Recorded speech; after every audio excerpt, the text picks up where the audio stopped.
Hey friends, a lot of people wish to know what McAfee Web Advisor is and whether they need it or not. So it is an extension that works with most of the popular browsers, and you can use this extension to make your browser extra secure. That is what they claim, but here's one advice I have: you do not need it. Okay, if you really want to use it, okay, you can click on get and then add the extension, but you do not need it. I'll tell you why you do not need it, even though it is free, because all these safety features or most of these safety features already exist in the browser. They just need to be activated separately.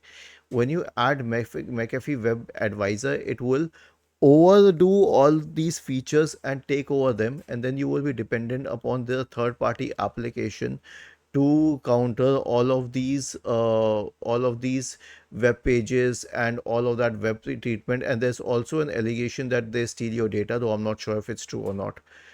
I will suggest against this for your own freedom, but you can choose if you want to keep it. It's not a very heavy extension, so it won't matter a lot, but personally I do not like it. Was this helpful? If yes, then please subscribe to the channel. If not, then let us know in the comment section of the video on how we could help you further.